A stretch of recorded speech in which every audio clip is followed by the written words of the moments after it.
Se eu contar essa história, talvez vocês nunca mais vejam uma casa grande do mesmo jeito, porque às vezes, o que parece proteção e segurança esconde os segredos mais sombrios que uma pessoa pode imaginar. E eu descobri isso da pior forma possível. Olá, meus queridos. Me chamo Conceição, mas podem me chamar de Dona Ceissa. Tenho 67 anos e nasci aqui no interior do Maranhão, numa cidadezinha que fica a 3 horas de São Luís, em 1958. Hoje quero compartilhar com vocês uma história que guardei no fundo do meu coração por mais de 40 anos. Uma história que ainda me faz acordar de madrugada às vezes. Antes de começar minha história, queria perguntar: onde vocês estão assistindo esse vídeo? Deixem nos comentários aí embaixo, adoro saber que minha voz está chegando em tantos cantinhos diferentes do Brasil. E se puderem, deixem aquele joinha e se inscrevam no canal. Isso ajuda muito esta velhinha aqui a continuar contando suas histórias. Me dá um quentinho no coração saber que não estou falando sozinha. Era 1978. Eu tinha apenas 20 anos e acabara de chegar da roça para trabalhar na casa de uma das famílias mais respeitadas da cidade. Naquela época, trabalhar numa casa grande era considerado sorte, principalmente para uma moça como eu, filha de agricultores que mal sabia ler direito. O que eu não sabia é que alguns segredos são tão pesados que podem esmagar uma pessoa por dentro.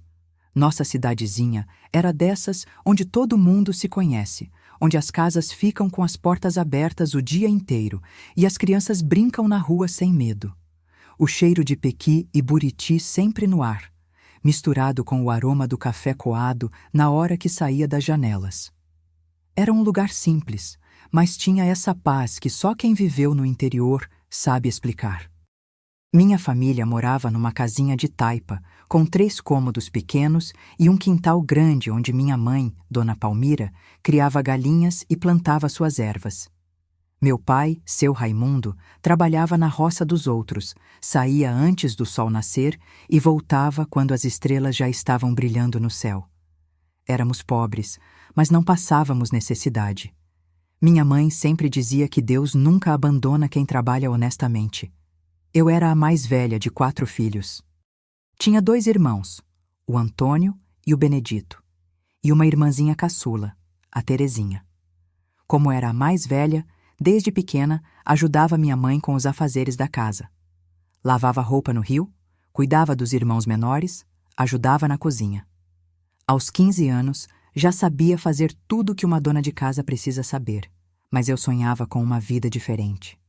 Quando via as moças da cidade passando com seus vestidos bonitos, seus sapatos de salto, carregando bolsinhas de couro, eu imaginava como seria ter uma vida assim. Não que eu não gostasse da minha família, pelo contrário, mas sentia que havia um mundo maior lá fora esperando por mim. A família Moreira era conhecida por toda a região. Seu Juvenal Moreira era fazendeiro, dono de terras que iam além do que os olhos conseguiam enxergar. A casa deles ficava no centro da cidade, uma mansão amarela com 2 plantas, varandas enormes e um jardim que era a inveja de todas as outras famílias. Dona Eunice, a esposa dele, era uma mulher elegante, sempre bem vestida, que falava baixinho e tinha jeito de quem estudou em colégio de freira. Todo mundo respeitava a família Moreira. Seu Juvenal ajudava a igreja, dava emprego para muita gente da região e sempre que alguém precisava de algum favor importante, era na porta dele que batiam. As pessoas diziam que ele era um homem justo, que tratava bem os empregados e que nunca negava ajuda para quem realmente precisava. Eles tinham 3 filhos. Edivaldo, que já estava com 22 anos e ajudava o pai nos negócios da fazenda. Marlene, de 18 anos, que estava noiva e se preparando para casar. E o caçula, Adalberto, de apenas 12 anos, um menino esperto, mas meio travesso.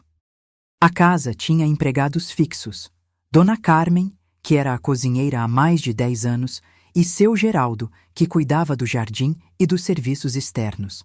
Mas eles estavam precisando de uma moça para ajudar com a limpeza da casa, cuidar das roupas e dar uma força geral, principalmente agora que a filha ia casar e teria muito movimento na casa. Foi aí que minha comadre Nair, que conhecia todo mundo na cidade, me falou dessa oportunidade. Ela tinha uma prima que trabalhara para a família Moreira anos atrás e só falava bem deles. Disse que pagavam direitinho, davam comida boa, respeitavam os empregados e que era uma chance de ouro para uma moça como eu.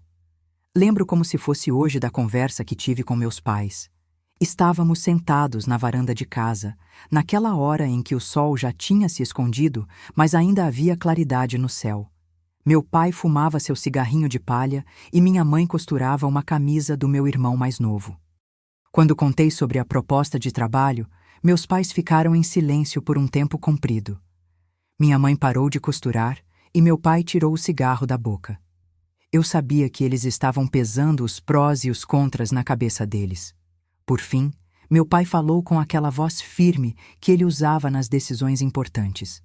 Ceissa, essa família tem nome limpo por essas bandas. Se eles te tratarem bem e você conseguir ajudar aqui em casa, vai com a bênção de Deus.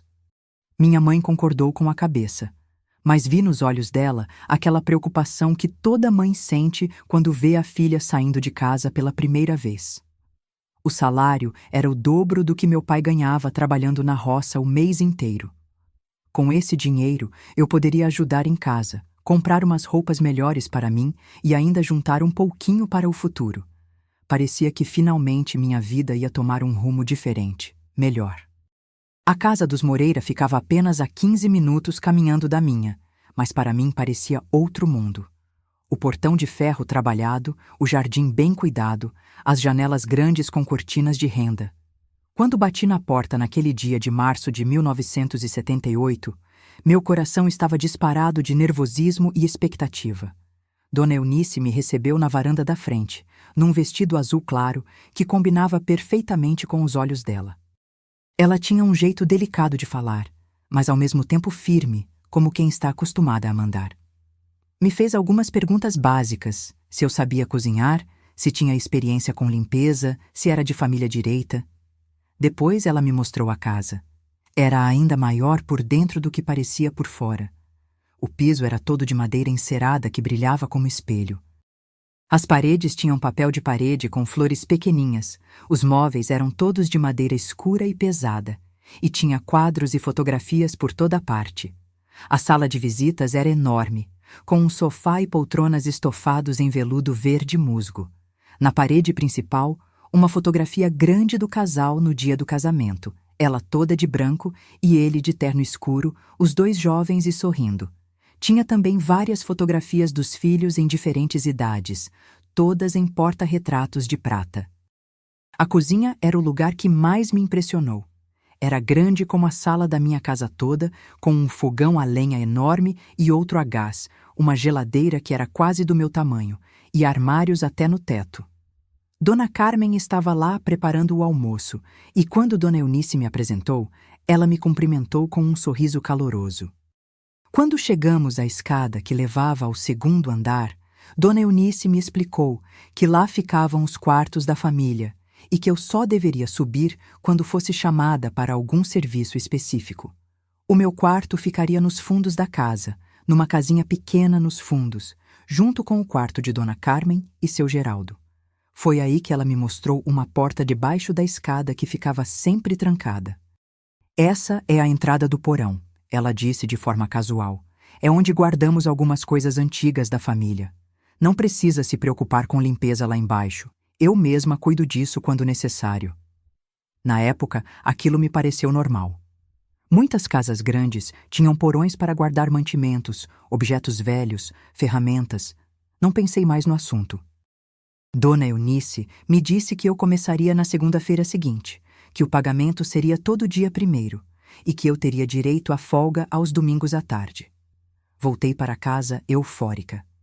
Meus pais ficaram felizes com as condições do trabalho. E minha mãe até chorou um pouquinho, mistura de orgulho e saudade antecipada. Ela me ajudou a arrumar minhas poucas roupas numa sacola e me deu uma imagem de Nossa Senhora que sempre ficava na cabeceira da cama dela. "Leva isso com você, minha filha", ela disse, beijando a imagem antes de colocar nas minhas mãos. "Nossa Senhora vai te proteger longe da mãe." Na segunda-feira, bem cedo, lá estava eu na porta da casa dos Moreira, com minha sacola de roupas e o coração cheio de esperanças. Seu Geraldo me mostrou meu quartinho, que era simples mas limpo, com uma cama, um guarda-roupa pequeno e uma mesinha. Tinha uma janelinha que dava para o quintal dos fundos, e eu podia ver o galinheiro e a horta. Os primeiros dias foram de adaptação. Dona Carmen me ensinou a rotina da casa. Me mostrou onde ficava cada coisa. Como Dona Eunice gostava que as coisas fossem feitas. Aprendi que ela era muito exigente com limpeza, que gostava das toalhas dobradas de um jeito específico, que as plantas da varanda precisavam ser regadas sempre no final da tarde. Seu Juvenal era um homem imponente, alto e forte, com cabelos grisalhos, sempre bem penteados. Tinha uma voz grave e firme, mas nunca gritava. Nos primeiros dias, ele mal notou minha presença, apenas cumprimentava com um bom dia quando nos cruzávamos pelos corredores. Edivaldo, o filho mais velho, era parecido com o pai na aparência, mas tinha um jeito mais sorridente. Sempre me cumprimentava e às vezes até puxava conversa, perguntando se eu estava me adaptando bem, se precisava de alguma coisa. Marlene era toda delicadeza, sempre preocupada com os preparativos do casamento. Adalberto, o caçula, era pura energia, sempre correndo pela casa, fazendo bagunça que depois eu tinha que arrumar. As primeiras semanas passaram tranquilas. Eu acordava às 5 da manhã, ajudava a Dona Carmen a preparar o café da manhã da família, depois cuidava da limpeza dos cômodos de baixo enquanto eles tomavam café. Quando a família saía para suas atividades, eu subia para arrumar os quartos e cuidar das roupas. Era um trabalho puxado, mas eu não me importava. Estava ganhando bem, aprendendo coisas novas e pela primeira vez na vida tinha uma certa independência. Todo final de mês, quando recebia meu salário, separava a metade para mandar para meus pais e guardava o resto num pote de vidro que escondia embaixo do colchão. Mas depois de um mês trabalhando ali, comecei a notar algumas coisas estranhas. Pequenas coisas que sozinhas não significavam nada, mas que juntas começaram a formar um padrão que me deixava inquieta. A primeira coisa que me chamou a atenção foi o comportamento de seu Juvenal em relação ao porão. Toda sexta-feira, depois do jantar, ele descia lá e ficava pelo menos 1 hora, sempre sozinho. Dona Eunice nunca descia com ele, e quando eu perguntei para Dona Carmen sobre isso, ela disse que era normal, que ele gostava de organizar as coisas velhas da família. Mas o que me intrigava era o som que vinha de lá. Não era barulho de quem está organizando caixas ou móveis. Era um som diferente, como se ele estivesse conversando com alguém. Às vezes eu escutava a voz dele, baixinha, mas constante, como se estivesse explicando alguma coisa. Outra coisa que me chamou a atenção foi que toda vez que ele saía do porão, ele trancava a porta com 2 chaves diferentes. E essas chaves ele sempre guardava no bolso da calça, nunca deixava em lugar nenhum. Mesmo quando tirava a calça para dormir, as chaves iam para a mesa de cabeceira dele. Comecei a reparar também que nos dias seguintes às visitas dele ao porão, sempre aparecia menos comida na cozinha. Dona Carmen reclamava que parecia que alguém estava pegando mantimentos sem avisar. Pão, frutas, leite, às vezes até alguma marmita que tinha sobrado do almoço. Ela achava que podia ser Adalberto fazendo travessura, mas eu sabia que não era. E tinha mais uma coisa. Sempre que seu Juvenal voltava do porão, ele tomava um banho demorado. Não era apenas trocar de roupa ou lavar as mãos. Era um banho completo, com sabonete, shampoo, como se precisasse tirar algum cheiro do corpo. Eu sabia disso porque era eu quem lavava as toalhas dele, e elas sempre ficavam com um odor diferente, meio azedo, meio doce, que eu nunca consegui identificar. Uma vez, estava passando roupa na lavanderia quando escutei seu Juvenal e Dona Eunice conversando no quarto deles, que ficava logo acima de onde eu estava.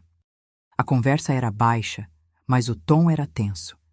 Escutei ele dizendo alguma coisa sobre não poder mais esperar muito, e ela respondendo que era perigoso demais.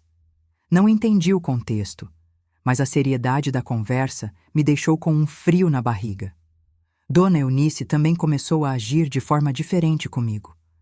Nos primeiros tempos, ela era cordial, até simpática às vezes. Mas depois de algumas semanas, percebi que ela estava sempre me observando. Quando eu estava limpando a sala, ela aparecia na porta só para me vigiar.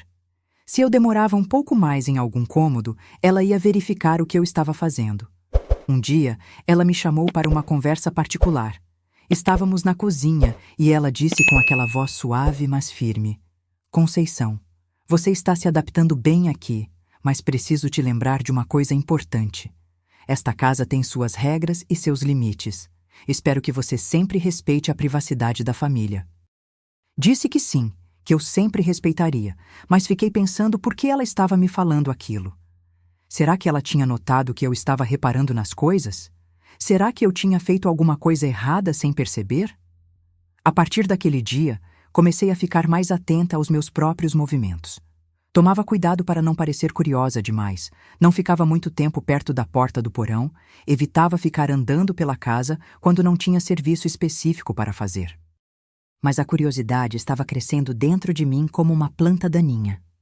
Quanto mais eu tentava não pensar no porão, mais ele ocupava meus pensamentos. O que será que tinha lá embaixo que exigia tanto sigilo? Por que só seu Juvenal podia descer?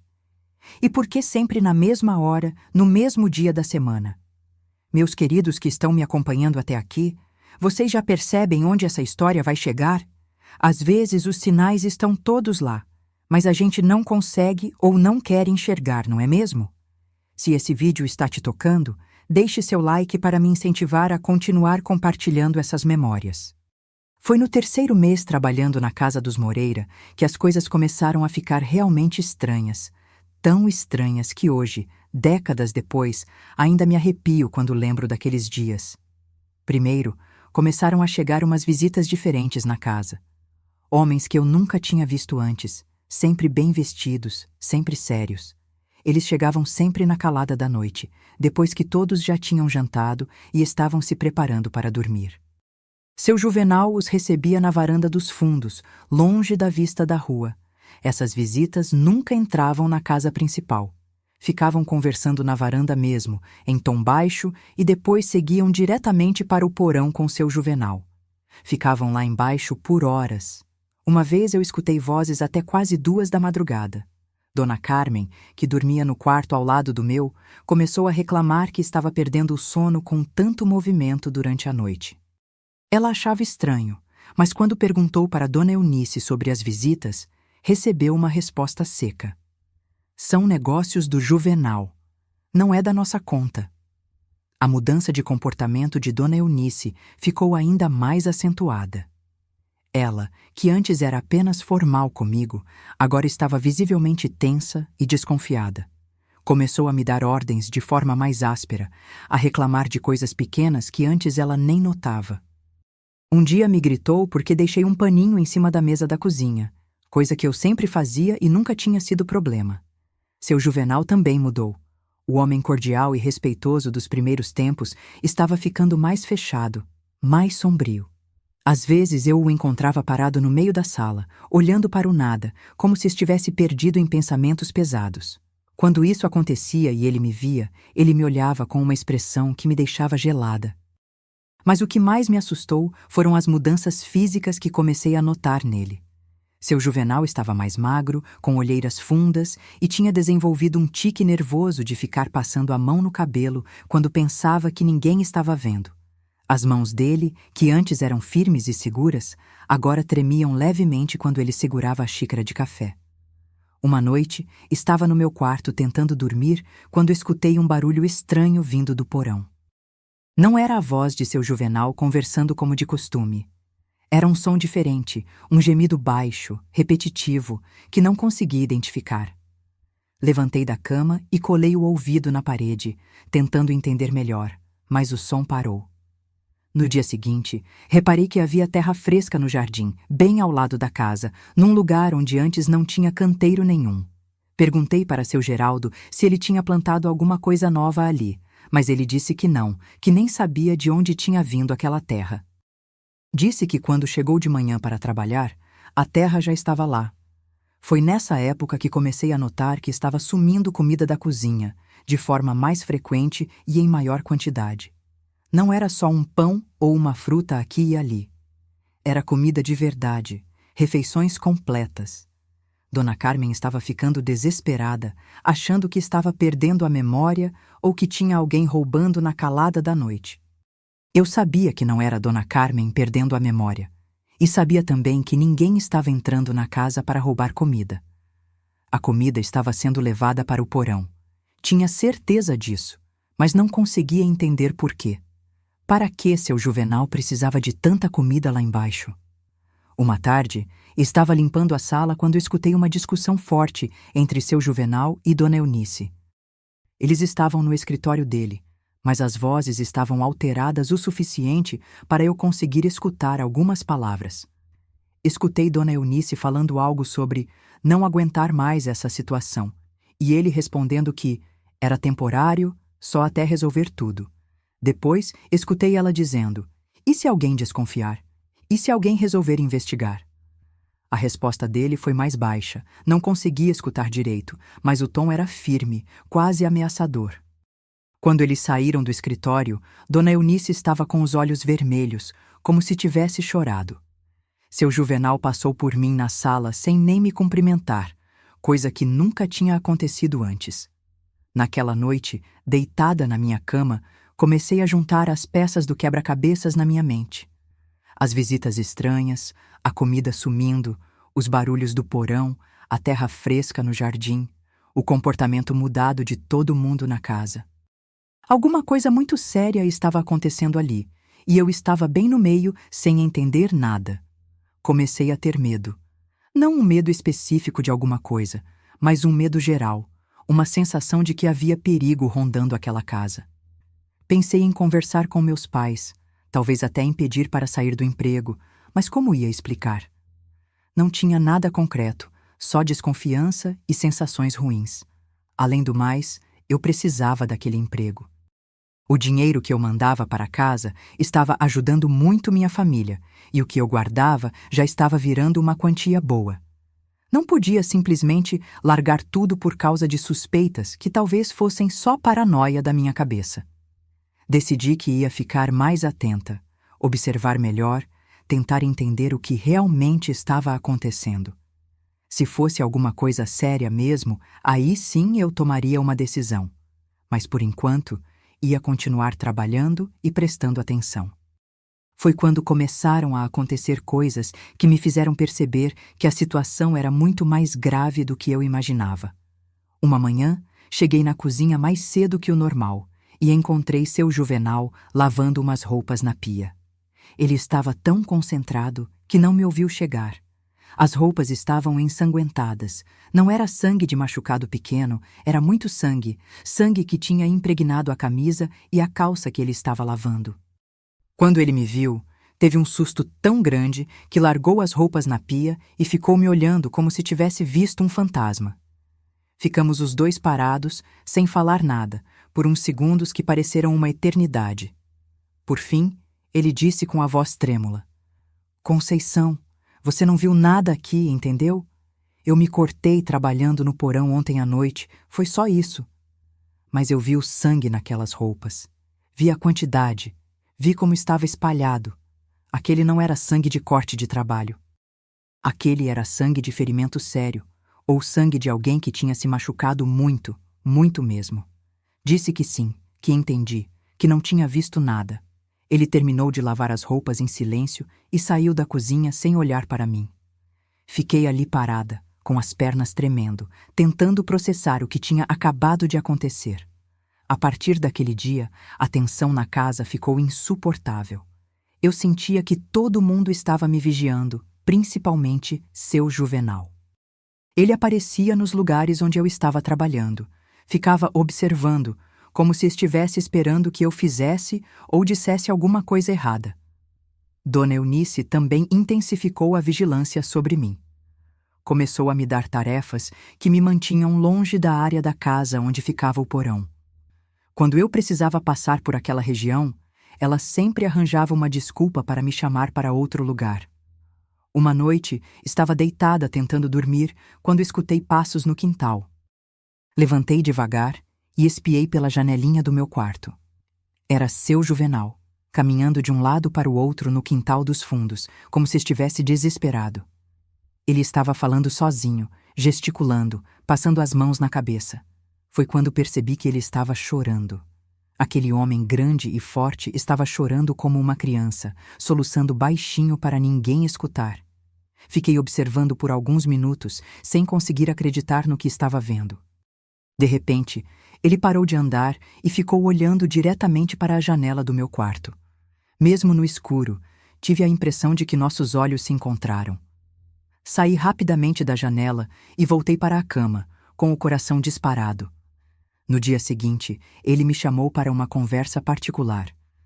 Estávamos na varanda dos fundos e ele falou com uma voz que eu nunca tinha escutado antes, baixa e ameaçadora. Conceição, você é uma boa menina, de família direita, e eu sempre respeitei você. Mas preciso que entenda uma coisa. Há certas coisas nesta casa que não são da sua conta. Coisas que você não deve ver, não deve escutar e principalmente não deve comentar com ninguém, entendeu? Respondi que sim, que tinha entendido, mas ele continuou. Se você continuar sendo a menina discreta e trabalhadora que sempre foi, vai continuar trabalhando aqui, ganhando bem, ajudando sua família. Mas se resolver ficar curiosa demais, ou se resolver contar alguma coisa que não deve para alguém, as coisas podem ficar muito difíceis para você, e para sua família também. A ameaça estava clara. Ele não estava apenas me pedindo discrição, estava me ameaçando. E tinha incluído minha família na ameaça. Senti um calafrio percorrer minha espinha de cima a baixo. É difícil até hoje reviver esses momentos. Às vezes me pergunto como consegui suportar tanto. Vocês que estão me acompanhando até aqui, o que acham que eu deveria ter feito? Me conta lá nos comentários. Foi numa sexta-feira do final de junho de 1978 que minha vida mudou para sempre. Lembro da data porque era a véspera do São João, e toda a cidade estava se preparando para os festejos. Havia quadrilhas ensaiando nas ruas, cheiro de milho assado no ar, e aquela alegria contagiante que só as festas juninas conseguem trazer. Mas dentro da casa dos Moreira, o clima era completamente diferente. A tensão estava tão densa que parecia que dava para cortar com uma faca. Seu Juvenal estava ainda mais nervoso que o normal, andando de um lado para o outro, verificando as trancas das portas, olhando pela janela a cada barulho na rua. Dona Eunice tinha saído de manhã para São Luís, resolver umas questões do enxoval de Marlene. Edivaldo tinha viajado para uma fazenda em outro município. Adalberto estava na casa da avó materna, onde ia passar o final de semana. A casa estava praticamente vazia. Só eu, Dona Carmen, seu Geraldo e seu Juvenal. Por volta das 3 da tarde, Dona Carmen me disse que ia até a cidade fazer umas compras para o final de semana e que eu ficasse cuidando da casa. Seu Geraldo tinha terminado o trabalho no jardim e já tinha ido embora. Pela primeira vez em meses, eu estava praticamente sozinha na casa com seu Juvenal. Aproveitei para fazer uma limpeza mais caprichada na sala de visitas, que estava precisando. Estava lá, tirando o pó dos móveis, quando escutei o som da chave na fechadura do porão. Olhei de soslaio e vi seu Juvenal abrindo a porta, mas dessa vez ele não desceu imediatamente como sempre fazia. Ficou ali parado na porta aberta, olhando para baixo, como se estivesse reunindo coragem para descer. Foi aí que senti um cheiro diferente subindo do porão. Não era o cheiro de móveis velhos ou umidade que eu esperaria de um porão comum. Era um cheiro forte, desagradável, que me fez fechar o nariz instintivamente.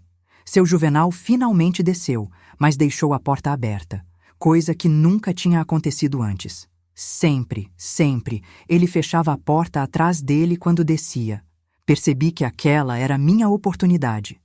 Talvez a única que eu teria para descobrir o que realmente estava acontecendo naquela casa. Esperei alguns minutos, prestando atenção nos sons que vinham lá de baixo. Escutei a voz dele, baixinha, como sempre. Mas dessa vez consegui identificar que ele estava falando com alguém. Não era monólogo, era conversa. Tinha alguém respondendo, uma voz fraca, quase sussurrada, que eu não conseguia identificar se era de homem ou mulher. Meu coração estava batendo tão forte que tinha certeza de que todo mundo na vizinhança podia escutar. Mas a curiosidade era mais forte que o medo. Deixei o pano de limpeza em cima da mesa e me aproximei devagar da porta do porão. Os degraus eram de madeira velha, que rangiam a cada pisada. Desci bem devagar, testando cada degrau antes de colocar o peso do corpo, tentando não fazer barulho. O cheiro foi ficando mais forte à medida que eu descia.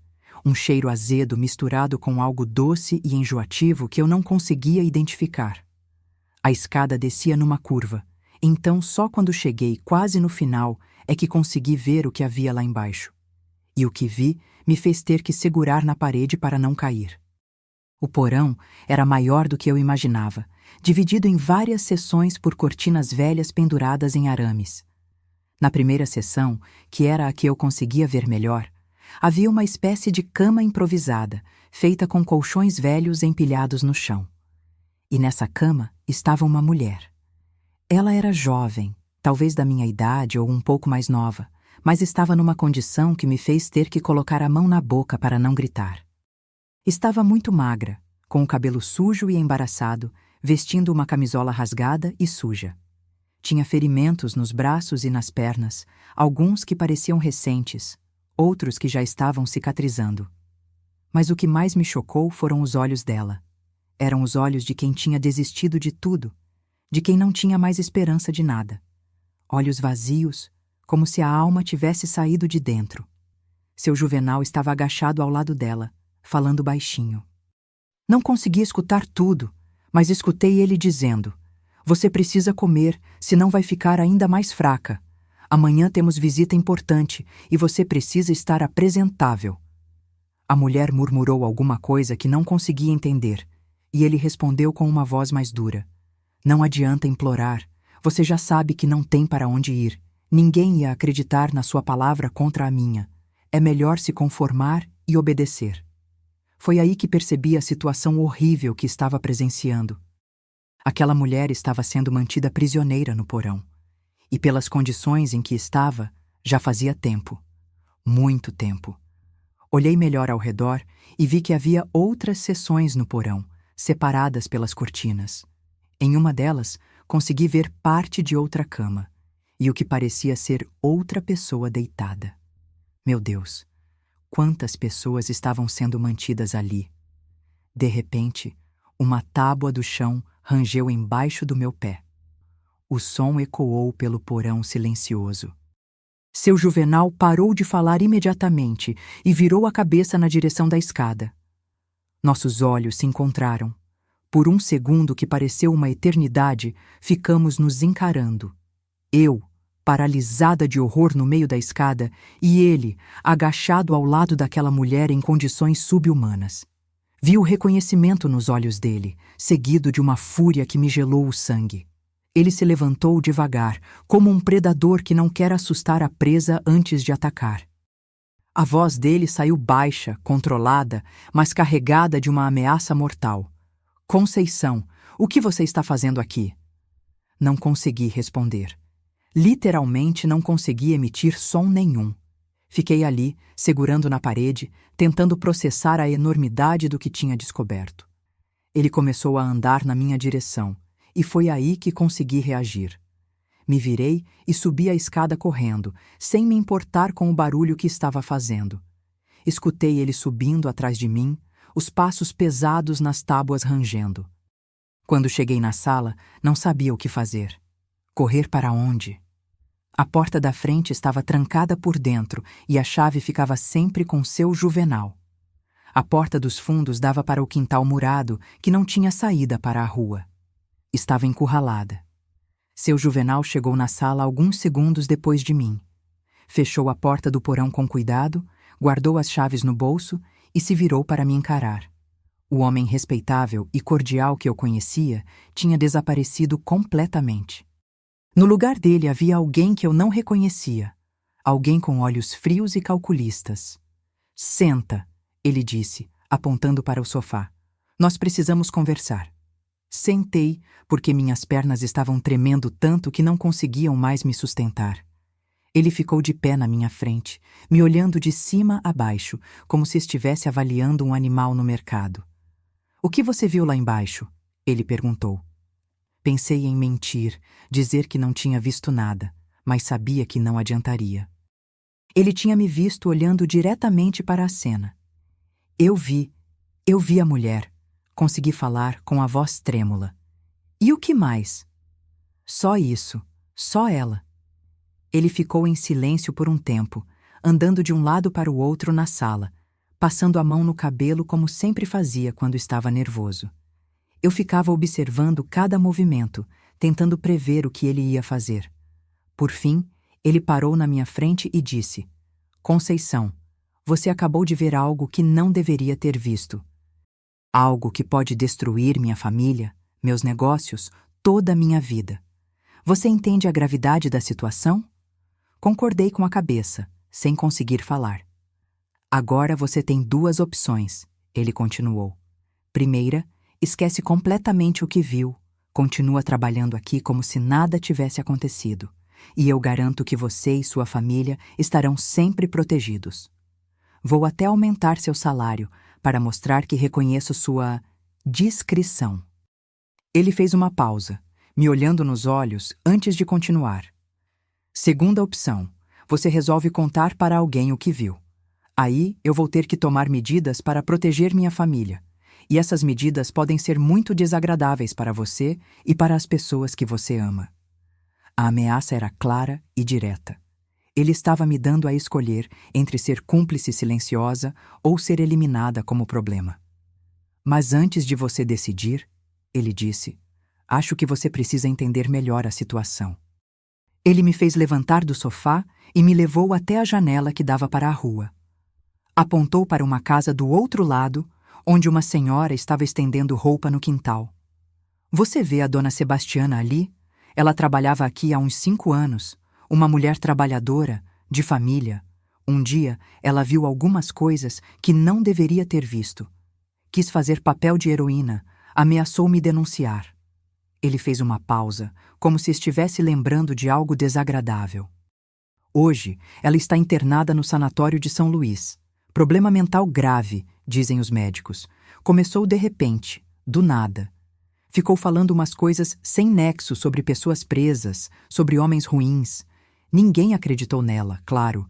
Todos acharam que tinha enlouquecido mesmo. Senti um calafrio percorrer todo o meu corpo. Ele estava me contando que havia outras pessoas que tinham descoberto o segredo e que tinham sido silenciadas de uma forma ou de outra. E o seu Anselmo, que trabalha na oficina mecânica ali na esquina, ele continuou, também quis ser herói uma vez. Começou a fazer perguntas demais, a investigar coisas que não eram da conta dele. Teve um acidente muito feio na oficina dele, pobrezinho. Uma máquina defeituosa, dizem. Ficou aleijado de uma perna, não consegue mais trabalhar direito. Ele se virou para me encarar novamente. Você entende agora por que é muito importante que você faça a escolha certa? Entendi. Entendi perfeitamente. Ele não estava apenas me ameaçando, estava me mostrando que tinha poder e disposição para cumprir as ameaças, e que já tinha feito isso antes com outras pessoas. Nesse momento da minha vida, eu realmente não sabia se conseguiria seguir em frente. A incerteza era minha única companhia constante. Vocês já sentiram esse medo do desconhecido? Deixe seu coração nos comentários se esse relato está tocando você. Eu vou ficar quieta, consegui dizer, com a voz saindo como um sussurro. Não vou contar para ninguém. Seu Juvenal sorriu, mas não era um sorriso de alívio ou satisfação. Era um sorriso frio, calculista, como o de um comerciante que acabou de fazer um bom negócio.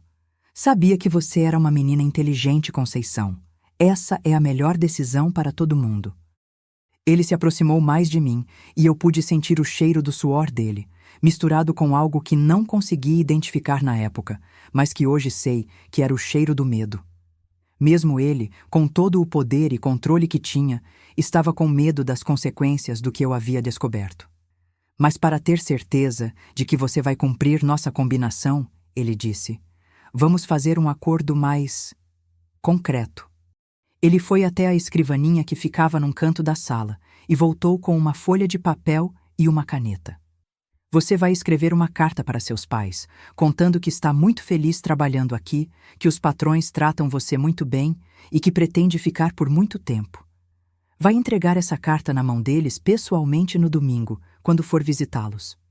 Não entendi de imediato qual era a intenção dele, mas escrevi a carta como ele mandou. Só mais tarde percebi a armadilha. Ele estava criando provas de que eu estava satisfeita com o trabalho, de que não havia nenhum problema. Se alguma coisa acontecesse comigo depois, ele teria essa carta para mostrar que eu estava bem e contente. Muito bem, ele disse, guardando a carta no bolso da camisa. Agora vamos estabelecer algumas regras novas para o seu trabalho aqui. As regras eram simples e claras.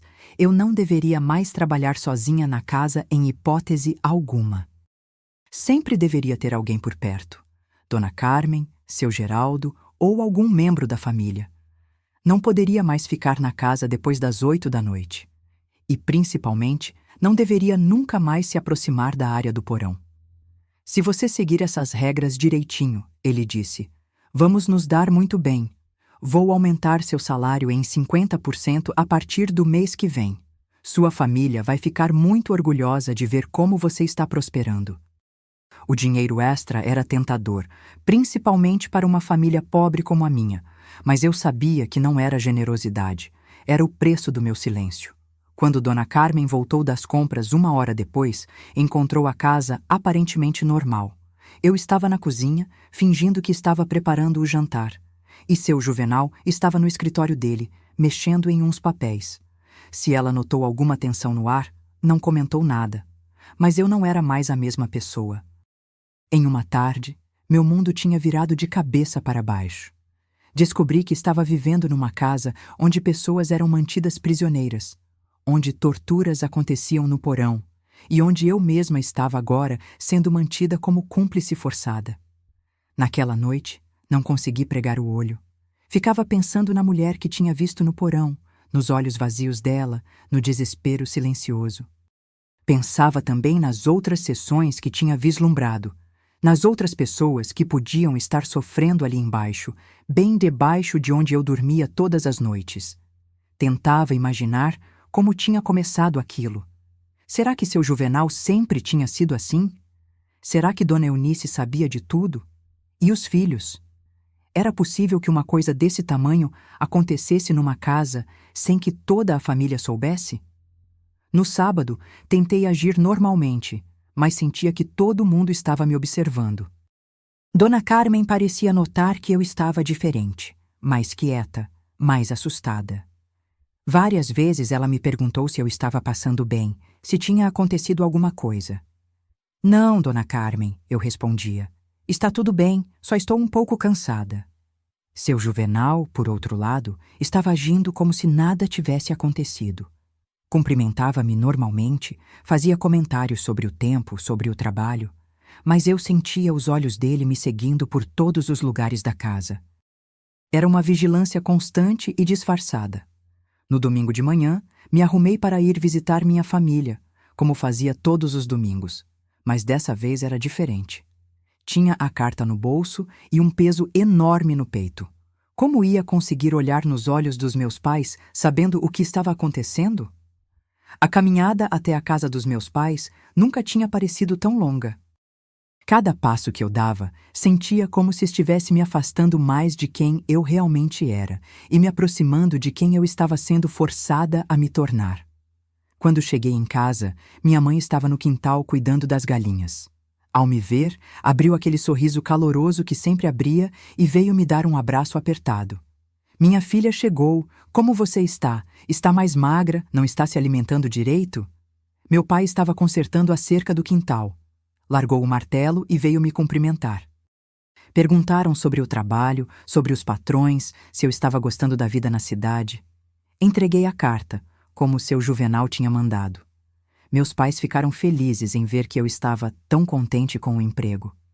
Minha mãe até chorou um pouquinho de emoção, dizendo que estava orgulhosa da filha.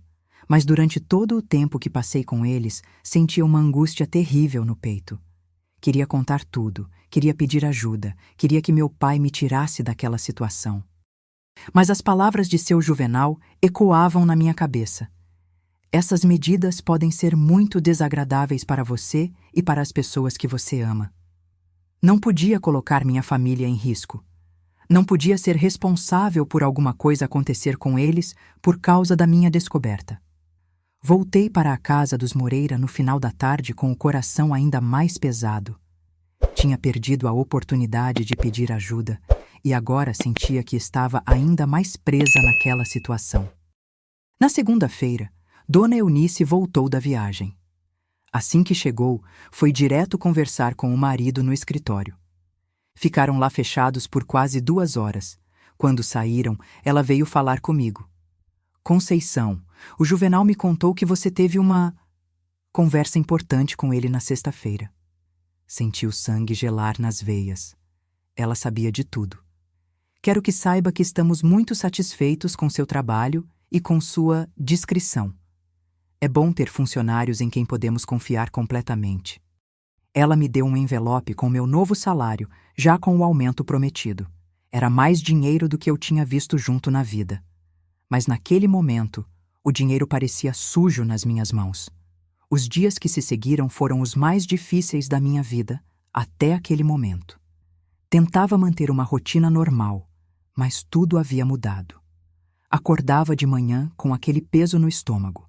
Ia dormir à noite com os sons que imaginava vir do porão ecoando na minha cabeça. As novas regras estabelecidas por seu Juvenal eram rigorosamente cumpridas. Dona Carmen tinha recebido orientações para nunca me deixar sozinha na casa, embora ela não soubesse o verdadeiro motivo. Achava que era só uma precaução extra de segurança. Seu Geraldo também foi instruído a ficar mais tempo na casa, principalmente quando os outros membros da família não estavam. Ele achava estranho a mudança súbita de rotina, mas não questionava. Afinal, quem era ele para questionar as ordens do patrão? Eu sabia que eles estavam ali para me vigiar, não para me proteger. Eram meus carcereiros disfarçados de colegas de trabalho. O pior de tudo era conviver com o conhecimento do que estava acontecendo no porão e não poder fazer nada a respeito. Toda sexta-feira, pontualmente, seu Juvenal descia lá com comida e ficava por horas. Eu sabia que havia pessoas sofrendo a poucos metros de onde eu trabalhava, dormia, comia. Várias vezes me peguei olhando na direção da porta do porão e imaginando o que estaria acontecendo lá embaixo naquele momento. As mulheres que eu tinha visto, porque agora tinha certeza de que eram várias, estariam com fome, com frio, com dor? Estariam perdendo a esperança de um dia sair dali? O comportamento de toda a família tinha mudado em relação a mim. Antes, eu era praticamente invisível para eles, uma funcionária eficiente que fazia seu trabalho sem incomodar. Agora, sentia que estava constantemente sendo observada e avaliada. Edivaldo, que sempre tinha sido cordial, agora me tratava com uma frieza educada, mas distante. Marlene, que estava nos preparativos finais do casamento, me dava ordens de forma mais seca, sem a gentileza de antes. Até Adalberto, o menino de 12 anos, parecia me olhar de forma diferente, como se tivesse sido instruído pelos pais sobre alguma coisa relacionada a mim. Dona Eunice intensificou ainda mais a vigilância. Aparecia nos cômodos onde eu estava trabalhando sem motivo aparente. Fazia perguntas sobre coisas banais só para me manter conversando e poder me observar. Às vezes eu a pegava me olhando com uma expressão que não conseguia decifrar, se era pena, desprezo ou apenas cálculo. As visitas noturnas ao porão continuaram, mas agora com ainda mais cautela. Os homens chegavam ainda mais tarde, entravam pelos fundos da casa com ainda mais discrição, e as conversas lá embaixo eram em tons ainda mais baixos. Uma noite, estava deitada na minha cama quando escutei um som que me arrepiou dos pés à cabeça. Era um grito abafado, como se alguém estivesse gritando com a boca tapada. O som veio claramente do porão e durou apenas alguns segundos antes de ser interrompido. Fiquei deitada, tremendo debaixo do lençol, sabendo que alguém estava sendo torturado ali embaixo e não havia nada que eu pudesse fazer. A sensação de impotência era quase insuportável. Na manhã seguinte, seu Juvenal apareceu com arranhões no pescoço e nas mãos. Quando Dona Carmen perguntou o que tinha acontecido, ele disse que tinha tropeçado no porão e se arranhado em uns caixotes velhos. Mas eu sabia que aqueles não eram arranhões de caixotes. Eram marcas de unhas, de alguém que tinha lutado desesperadamente. Foi nessa época que comecei a desenvolver problemas para dormir e para comer. O apetite simplesmente desapareceu. A comida não tinha mais sabor, e quando conseguia engolir alguma coisa, sentia náusea logo em seguida. Emagreci vários quilos em poucas semanas. Dona Carmen ficou preocupada com meu estado e sugeriu que eu procurasse um médico. Mas como eu ia explicar para um médico que meus problemas vinham do fato de estar vivendo em cima de uma câmara de tortura? As noites eram o pior momento. Deitava na cama e ficava imaginando as mulheres do porão, tentando dormir no frio e na umidade, com fome, com dor, sem saber se veriam outro dia nascer. Às vezes chorava baixinho, abafando o som com o travesseiro para ninguém escutar. Comecei a ter pesadelos recorrentes. Sonhava que eu mesma estava no porão, que seu Juvenal tinha decidido que eu sabia demais e precisava ser silenciada definitivamente. Acordava no meio da noite, suada e ofegante, precisando de alguns minutos para perceber que ainda estava no meu quarto, ainda estava livre. A culpa era outro sentimento que me corroía por dentro.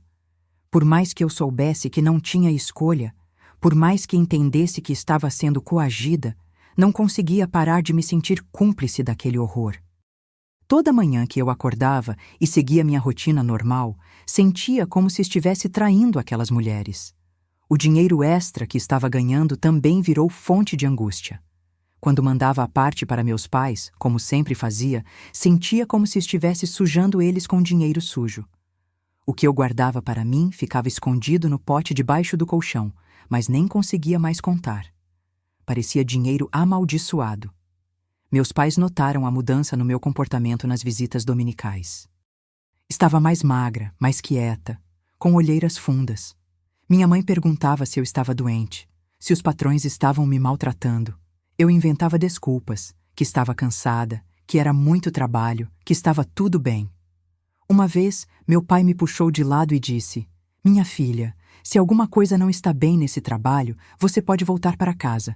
A gente se vira como sempre se virou. Sua saúde e sua segurança são mais importantes que dinheiro." Por um momento, quase contei tudo para ele. As palavras estavam na ponta da língua. Mas aí lembrei das ameaças de seu Juvenal, dos exemplos que ele tinha me dado de outras pessoas que tinham tentado se opor a ele. Não podia colocar minha família em risco. "Não, pai, está tudo bem mesmo, é só cansaço, vai passar." Mas dentro de mim, sabia que aquilo não ia passar nunca. Estava presa numa situação que não tinha saída visível, carregando um segredo que estava me destruindo por dentro. A situação ficou ainda mais tensa quando percebi que seu Juvenal estava ficando mais ousado, mais descuidado. As visitas ao porão aumentaram de frequência. Não era mais só às sextas-feiras. Às vezes ele descia no meio da semana, às vezes até durante o dia, quando achava que ninguém estava prestando atenção. Uma tarde, estava limpando a sala quando vi 2 homens que eu nunca tinha visto antes chegarem pela porta dos fundos. Eram diferentes dos visitantes noturnos habituais. Estes eram mais jovens, mais bem vestidos e tinham uma atitude mais arrogante. Seu Juvenal os recebeu com uma deferência que eu nunca tinha visto ele demonstrar para ninguém. Falava baixo, com a cabeça meio curvada, como se fosse ele o subordinado na conversa. Os 3 desceram para o porão e ficaram lá por quase 3 horas. Quando subiram, os 2 homens saíram imediatamente, sem se despedir, sem olhar para os lados. Seu Juvenal ficou parado na porta, vendo eles irem embora, com uma expressão de preocupação profunda no rosto. Naquela noite, escutei ele conversando com Dona Eunice no quarto. A conversa era mais acalorada que o normal, e consegui escutar algumas palavras soltas: dinheiro, prazo, problema, solução. Estava claro que alguma coisa estava mudando, que a situação estava evoluindo de alguma forma. E eu tinha a terrível sensação de que as mudanças não seriam para melhor.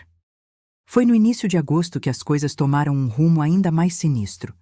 Eu pensava que já tinha visto o pior que aquela casa poderia esconder, mas estava enganada.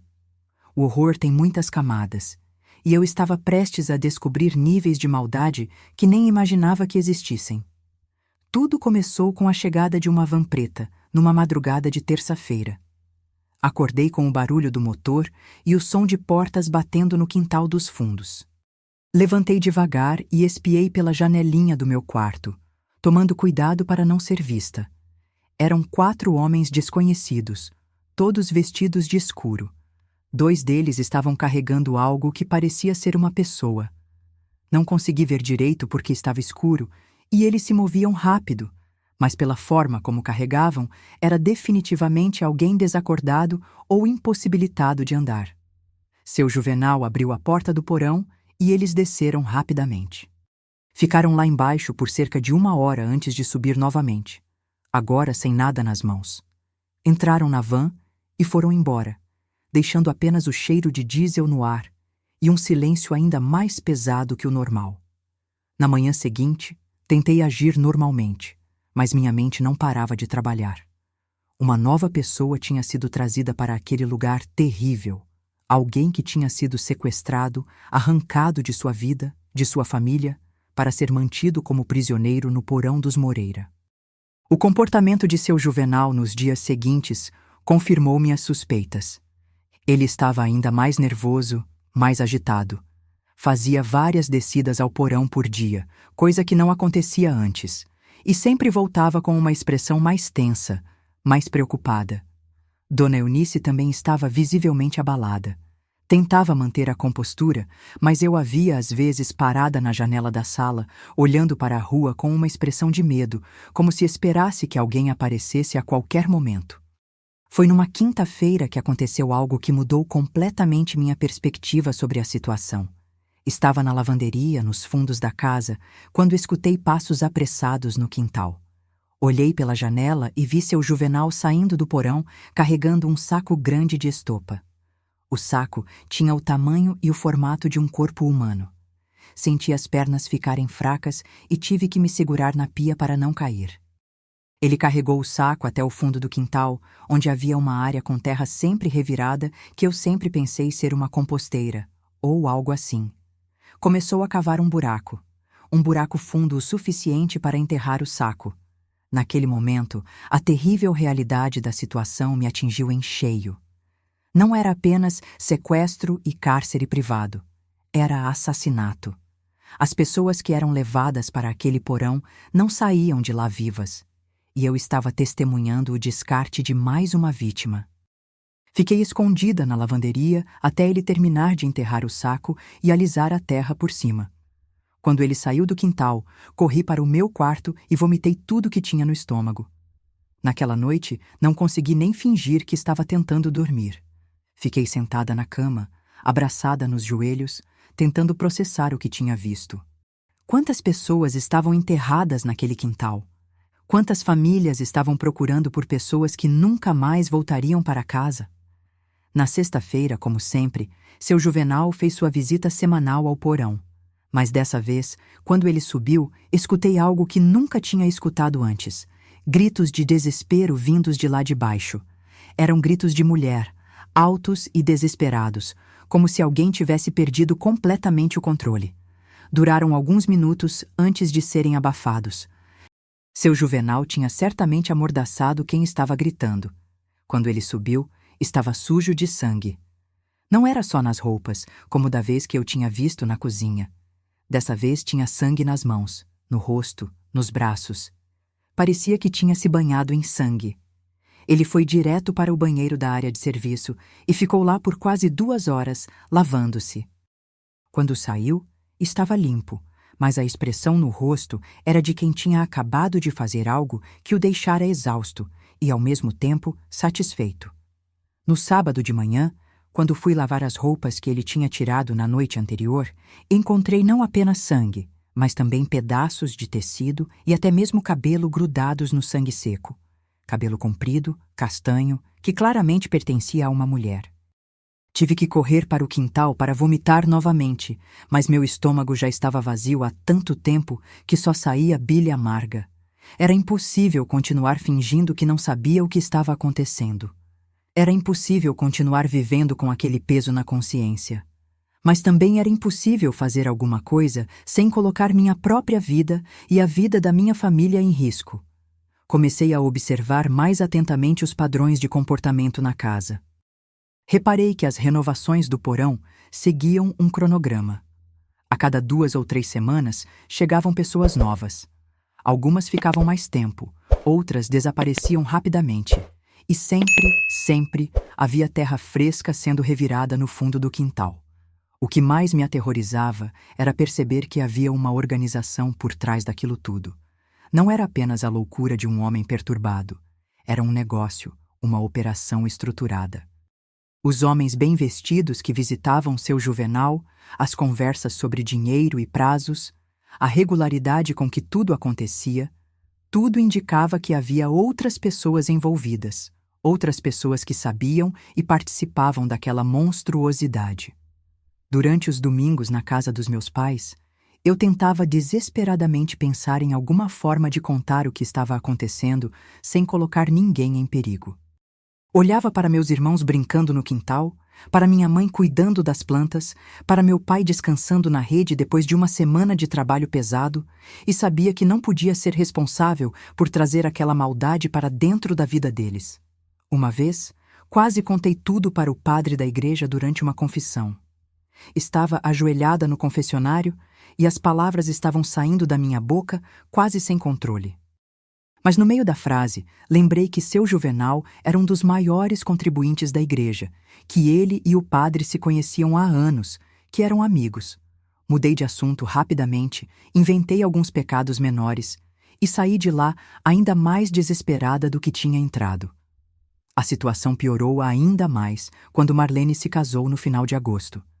A casa ficou cheia de parentes e amigos durante uma semana inteira, e eu via como todos respeitavam e admiravam seu Juvenal. Ele era tratado como um pilar da comunidade, um exemplo de homem de família e empresário bem-sucedido.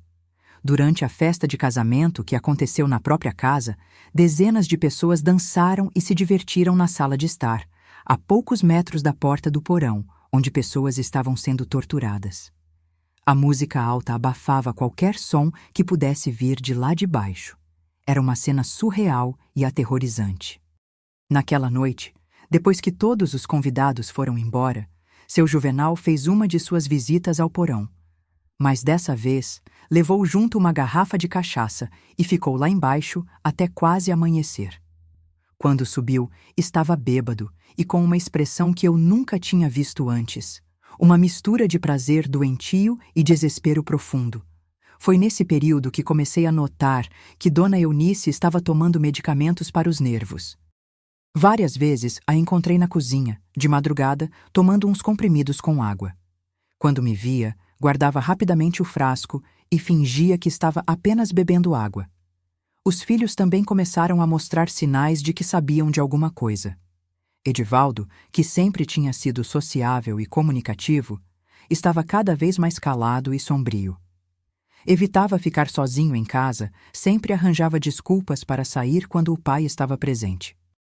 Adalberto, o filho caçula, desenvolveu medo do escuro e pesadelos constantes. Várias vezes escutei Dona Eunice consolando ele durante a noite, quando acordava gritando. O menino dizia que sonhava com vozes saindo das paredes da casa, com pessoas pedindo socorro. Em setembro, a situação atingiu um ponto em que eu sabia que não conseguiria suportar por muito mais tempo. Estava perdendo peso rapidamente, tendo pesadelos todas as noites e desenvolvendo um tremor nas mãos que não conseguia controlar. Dona Carmen já tinha comentado várias vezes que eu parecia doente e até sugerido que Dona Eunice me liberasse alguns dias para descansar. Mas eu sabia que não era descanso que eu precisava. Era uma forma de sair daquela situação sem destruir minha família no processo. Foi numa manhã de segunda-feira que tive uma ideia.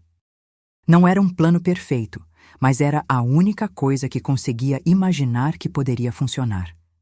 Decidi que ia documentar tudo o que estava vendo, todas as evidências que conseguisse reunir e esconder essas informações num lugar seguro. Se alguma coisa acontecesse comigo, pelo menos existiria um registro do que estava acontecendo naquela casa. Comecei a anotar tudo num caderninho pequeno que escondia dentro da fronha do travesseiro. Datas das visitas noturnas, descrições dos homens que chegavam, horários das idas ao porão, tudo o que conseguia observar sem levantar suspeitas. Também comecei a guardar pequenas evidências. Um pedaço de tecido manchado de sangue que encontrei no quintal, um botão que tinha caído de alguma roupa durante uma das limpezas do porão, até mesmo um pouco da terra que estava sempre sendo revirada no fundo do quintal. O mais difícil era encontrar momentos para fazer essas anotações sem ser vista. Tinha que esperar a casa estar completamente silenciosa, geralmente de madrugada, e escrever à luz de uma vela pequena, tomando cuidado para não fazer barulho nem deixar passar luz pela fresta da porta. Estava escrevendo numa dessas noites quando escutei passos no corredor. Apaguei rapidamente a vela e fingi estar dormindo, mas os passos pararam bem em frente à porta do meu quarto. Fiquei imóvel, mal respirando, enquanto alguém ficou ali parado por vários minutos. Por fim, os passos se afastaram, mas eu sabia que havia alguém desconfiando. Talvez fosse a luz da vela que tinha sido vista pela fresta da porta, ou talvez o barulho que eu estava fazendo fosse mais alto do que imaginava. Na manhã seguinte, seu Juvenal me chamou para uma conversa. Meu coração disparou, achei que ele tinha descoberto sobre as anotações, mas, para minha surpresa, ele não disse nada sobre isso. Conceição, estou preocupado com você, ele disse com uma voz que parecia genuinamente preocupada. Você está muito magra, muito pálida. Acho que o trabalho aqui está sendo pesado demais para você. Tentei dizer que estava tudo bem, que era só cansaço, mas ele continuou. Estive conversando com Eunice e achamos que talvez seja melhor você tirar umas férias. Que tal passar uns dias em casa com sua família? Vamos pagar seu salário normalmente, é só para você descansar. A proposta era tentadora, mas imediatamente percebi a armadilha. Se eu saísse da casa agora, ele teria tempo para se livrar de todas as evidências, para transferir as pessoas do porão para outro lugar, para apagar qualquer rastro do que estava acontecendo. E quando eu voltasse, não haveria mais nada para provar minhas acusações. Não precisa, seu Juvenal, respondi. Estou bem, posso continuar trabalhando normalmente. Ele insistiu, mas mantive minha posição. Via nos olhos dele que minha recusa o estava incomodando. Tinha certeza de que ele estava planejando alguma coisa, e minha presença na casa estava atrapalhando os planos. Naquela mesma semana, as atividades no porão se intensificaram drasticamente. Chegaram pessoas novas 3 vezes em 5 dias. A van preta apareceu tantas vezes que os vizinhos começaram a comentar sobre o movimento estranho na casa dos Moreira. Seu Geraldo, que sempre fora discreto e obediente, começou a fazer perguntas. Numa manhã, ele me puxou de lado e perguntou se eu sabia o que estava acontecendo na casa durante as noites. Tem muito barulho, muito movimento, ele disse. E tem um cheiro ruim que às vezes sai do porão. Cheiro de... não sei como explicar. Cheiro de coisa morta. Percebi que seu Geraldo também estava desconfiando, também estava notando coisas estranhas. Por um momento, pensei em contar tudo para ele, em tentar convencê-lo a me ajudar. Mas lembrei das ameaças de seu Juvenal, dos exemplos que ele tinha me dado. Se eu contasse para seu Geraldo e ele resolvesse fazer alguma coisa, poderia acabar como a dona Sebastiana no sanatório ou como o seu Anselmo aleijado. Não sei de nada, seu Geraldo. Menti. Acho melhor a gente não se meter nos assuntos dos patrões. Mas via nos olhos dele que ele não acreditou completamente na minha resposta. Começou a me observar mais atentamente, como se soubesse que eu estava escondendo alguma coisa. A tensão na casa chegou ao ponto de ruptura numa quinta-feira do final de setembro. Acordei de madrugada com gritos que vinham do porão. Não eram gritos abafados como das outras vezes, eram gritos altos, desesperados, de alguém que estava lutando pela vida. Os gritos duraram quase meia hora. Escutei também barulhos de luta, de móveis sendo derrubados, de vidro quebrando. Depois, silêncio absoluto. De manhã, quando desci para a cozinha, encontrei seu Juvenal sentado à mesa, bebendo café com as mãos tremendo. Tinha arranhões profundos no rosto e no pescoço, e o olho esquerdo estava roxo e inchado. Bom dia, Conceição, ele disse, tentando parecer normal. Você dormiu bem? Dormi sim, senhor, menti. Ele me observou por um longo momento, como se estivesse avaliando se eu estava falando a verdade.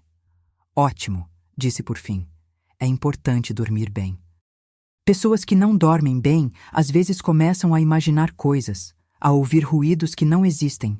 Você sabe como é a mente quando está cansada. A ameaça estava implícita, mas clara. Ele estava me avisando para não comentar nada sobre o que tinha acontecido na noite anterior. Naquele dia, ele fez várias viagens ao quintal com sacos de estopa. 3 sacos, para ser mais precisa. 3 pessoas que nunca mais veriam a luz do sol. À tarde, chegaram 2 homens com uma máquina de terraplanagem pequena. Disseram que eram paisagistas contratados para reformar o jardim dos fundos. Trabalharam o dia inteiro, removendo toda a terra da área onde seu Juvenal costumava enterrar os sacos, misturando terra nova, plantando grama. Quando terminaram, o quintal parecia completamente diferente.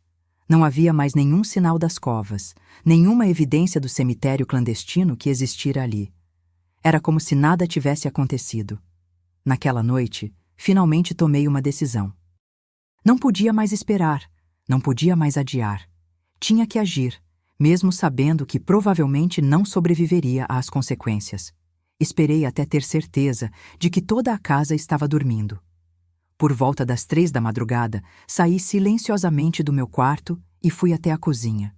Peguei uma faca pequena que usava para descascar legumes e a escondi na blusa. Meu plano era simples e desesperado. Ia descer ao porão, libertar quem estivesse vivo lá embaixo e juntos tentaríamos fugir. Se não conseguíssemos, pelo menos eu teria tentado fazer a coisa certa. Cheguei até a porta do porão e percebi que ela estava entreaberta. Seu Juvenal havia se esquecido de trancar completamente.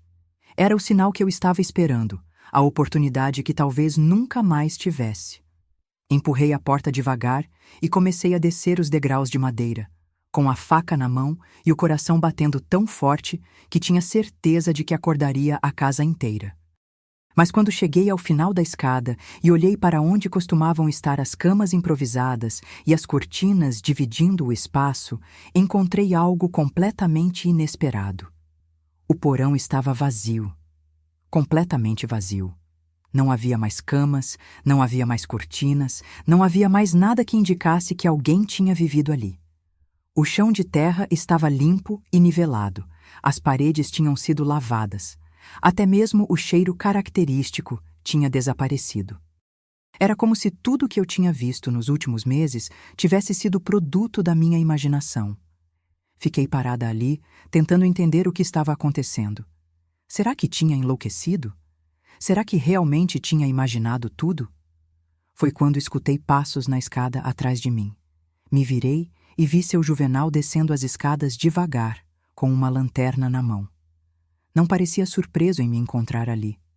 Na verdade, parecia que estava esperando por aquilo. Eu sabia que você ia acabar vindo aqui, ele disse com uma voz calma, quase resignada. Sabia desde o primeiro dia que você viu o que não deveria ter visto. Tentei subir as escadas para fugir, mas ele bloqueou minha passagem. Não adianta correr, Conceição. Não tem mais para onde correr. Ele acendeu uma lamparina que estava numa prateleira, iluminando melhor o porão. Era então que pude ver que o local não estava realmente vazio. No fundo, havia uma mesa pequena com 2 cadeiras. E sobre a mesa, várias fotografias espalhadas. Venha cá, ele disse. Quero te mostrar uma coisa. Não tinha escolha. Com a faca ainda escondida na blusa, me aproximei da mesa. As fotografias eram de mulheres jovens, todas mais ou menos da minha idade. Todas bonitas, todas sorrindo para a câmera. Eram pelo menos 20 fotografias diferentes. Você reconhece algumas dessas mulheres? Ele perguntou. Olhei mais atentamente e senti um calafrio. Uma das fotografias era de uma moça que eu conhecia da cidade, que havia desaparecido alguns meses antes. Outra era de uma prima distante minha, que tinha sumido no ano anterior quando foi procurar trabalho em São Luís. Estas foram algumas das minhas hóspedes, ele disse com um sorriso doentio. todas muito parecidas com você. Jovens, bonitas, de famílias pobres que não têm muito poder para procurar quando elas desaparecem. Ele pegou uma das fotografias e a mostrou para mim. Era a mulher que eu tinha visto na primeira vez que desci ao porão. Esta aqui durou quase 2 anos comigo, ele disse com uma nostalgia nojenta. Era muito obediente, muito cooperativa. Mas no final começou a ficar problemática, então tive que me livrar dela. Senti o estômago revirar, mas forcei-me a manter a compostura. Por que está me contando isso? Consegui perguntar. Porque chegou sua vez, Conceição. Ele disse simplesmente. Você sabe demais. E diferente das outras, você tem uma família que pode vir procurar, fazer perguntas. Isso é um risco que não posso correr mais. Ele se aproximou mais de mim e pude sentir o hálito dele no meu rosto. Mas quero que saiba que não é nada pessoal. Você sempre foi uma boa funcionária. É só que, bem, às vezes os negócios exigem sacrifícios. Foi quando entendi completamente o horror da situação. Não era apenas um homem perturbado torturando mulheres por prazer doentio. Era pior que isso. Era um negócio. Ele sequestrava mulheres jovens e as vendia para outros homens com os mesmos desejos doentios. As visitas que eu via não eram apenas espectadores, eram clientes. Você vai me matar. Não foi uma pergunta, foi uma constatação. Não imediatamente, ele respondeu. Primeiro você vai passar um tempo aqui embaixo. Vai me ajudar a entender exatamente o que você viu, o que você pode ter contado para alguém. Depois, bem, depois veremos. Ele se virou para pegar alguma coisa que estava em outra prateleira e aproveitei aquele segundo de distração. Tirei a faca da blusa e, sem pensar 2 vezes, cravei com toda a força nas costas dele. Ele gritou de dor e surpresa, cambaleando para a frente. A faca não tinha atingido nenhum órgão vital, mas tinha causado um ferimento sério o suficiente para fazê-lo perder o equilíbrio. Aproveitei a confusão e corri em direção à escada. Mas ele era mais forte que eu, mesmo ferido. Me agarrou pelo tornozelo quando eu estava subindo e me puxou de volta para baixo. Caí batendo a cabeça no degrau de madeira e senti um líquido quente escorrer pelo rosto. Sangue. Mas não podia parar. Era minha única chance. Consegui me soltar da mão dele e chutei com força no ferimento das costas. Ele gritou novamente e me soltou completamente. Subi a escada correndo, sem olhar para trás, sem pensar em mais nada além de sair dali.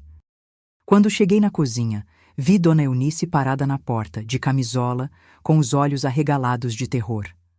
Socorro! Gritei para ela. Ele tentou me matar! Ajuda! Mas ela não se moveu. Apenas ficou ali parada, me olhando com uma expressão que não era de surpresa ou horror. Era de resignação. Eu sinto muito, Conceição, ela disse baixinho. Eu realmente sinto muito. Foi quando entendi que ela não ia me ajudar. Ela sabia de tudo. Sempre soube. Era cúmplice de tudo o que acontecia naquela casa. Corri em direção à porta dos fundos, mas ela estava trancada e a chave não estava no lugar de costume. A porta da frente também estava trancada, estava encurralada. Seu Juvenal apareceu na cozinha, sangrando pelas costas, mas ainda de pé. Na mão tinha uma corda. Acabou a brincadeira, Conceição, ele disse. Agora vai ser do jeito difícil. Foi quando escutei um barulho na porta da frente. Batidas fortes, insistentes. Polícia! Abram a porta! Seu Juvenal e Dona Eunice se entreolharam com desespero. As batidas continuaram, mais fortes. Sabemos que vocês estão aí. Abram imediatamente ou vamos arrombar. Não conseguia acreditar no que estava ouvindo. Como a polícia tinha descoberto? Quem tinha chamado? Seu Juvenal tentou me agarrar novamente, mas as forças dele estavam diminuindo por causa do ferimento. Consegui me esquivar e correr para a sala gritando: Estou aqui! Socorro! Eles tentaram me matar! A porta da frente foi arrombada com um estrondo e 4 policiais entraram com as armas em punho. O primeiro que me viu correu na minha direção. Você está ferida? Perguntou, vendo o sangue no meu rosto. Estou bem, consegui dizer entre soluços. Mas tem mais gente. Tinha mais gente no porão. Ele matou. Seu Juvenal tentou fugir pelos fundos, mas foi interceptado pelos outros policiais.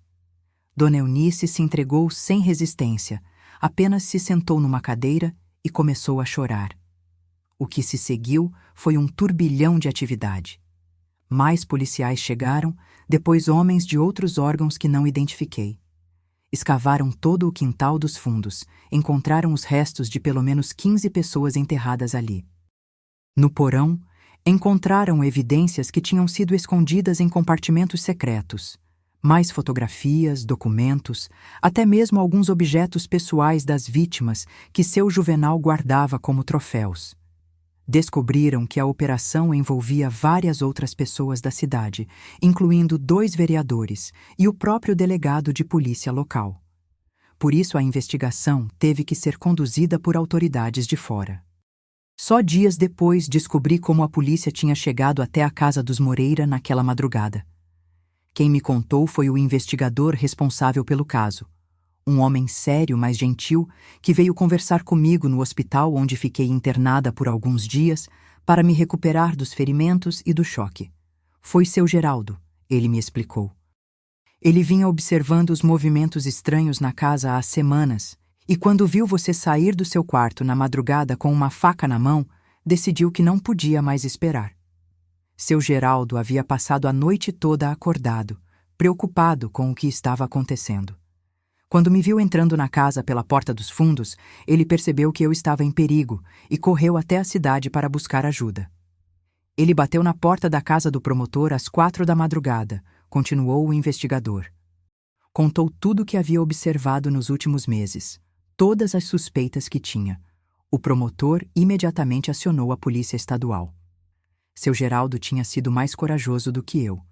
Enquanto eu me paralisava pelo medo, ele tomou a decisão de agir, mesmo sabendo que poderia sofrer consequências. A investigação revelou horrores que iam muito além do que eu tinha imaginado.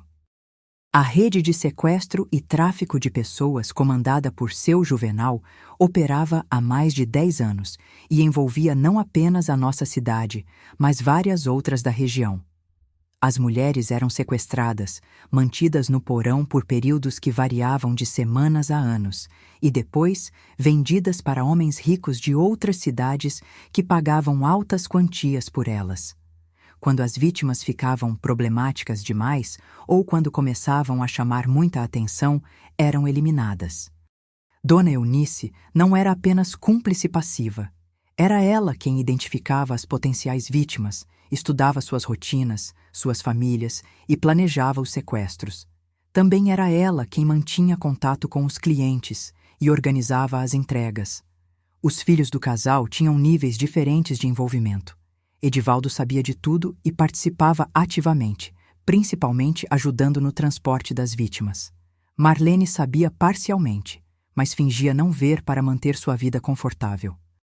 Adalberto, por ser muito jovem, realmente não sabia de nada concreto, apenas sentia que havia algo errado na casa. A descoberta mais chocante foi que Dona Carmen, a cozinheira, também estava envolvida. Era ela quem drogava a comida das vítimas para mantê-las dóceis e controladas. O remédio era misturado na comida que era levada para o porão. Como vocês descobriram tudo isso? Perguntei ao investigador. Depois que prendemos o grupo principal, várias outras pessoas começaram a confessar, ele explicou.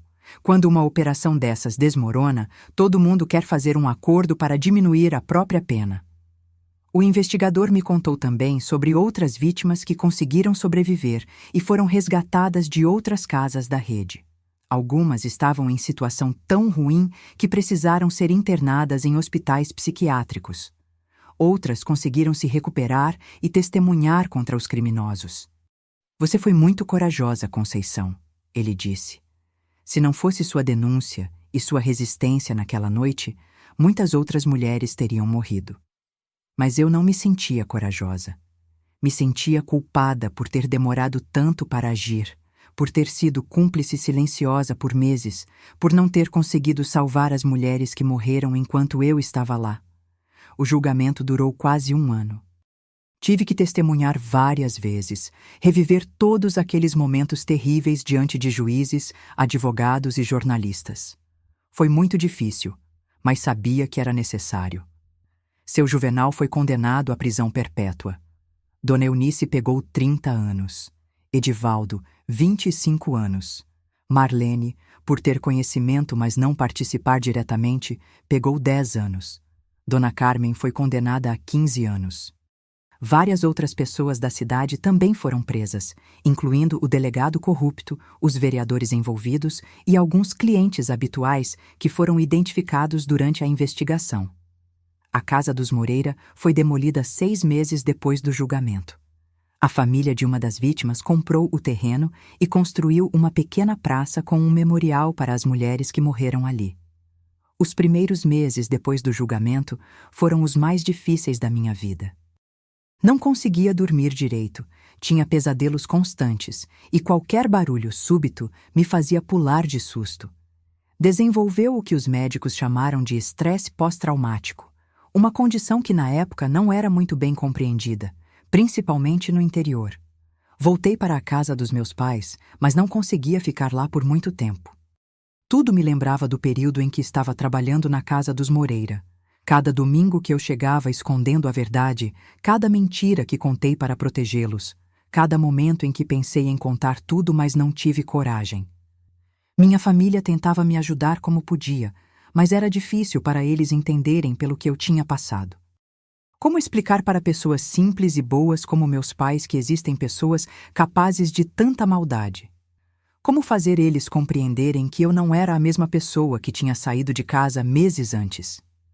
Minha mãe ficou muito doente durante esse período. O choque de descobrir que a filha tinha estado em tanto perigo, que tinha presenciado tantos horrores, foi demais para o coração dela. Passou várias semanas de cama e eu me sentia culpada por estar causando tanto sofrimento para a família. Foi o padre da nossa igreja, Padre Francisco, quem me ajudou a começar a processar tudo o que havia acontecido. Ele era um homem sábio e paciente, que conseguiu me fazer entender que eu tinha feito as escolhas que podia fazer com as informações e recursos que tinha na época. Você não é responsável pela maldade dos outros, Conceição, ele me disse durante uma das nossas conversas. E o fato de ter sobrevivido e ajudado a desmantelar tudo isso não foi coincidência. Deus tinha um propósito para você. Gradualmente, comecei a aceitar que não podia mudar o passado, mas podia decidir o que fazer com o futuro. Com o dinheiro que tinha guardado do trabalho na casa dos Moreira, e que por muito tempo achei que nunca conseguiria usar por ser dinheiro sujo, decidi fazer um curso de enfermagem na capital. Queria uma profissão que me permitisse ajudar pessoas, cuidar de quem estava sofrendo.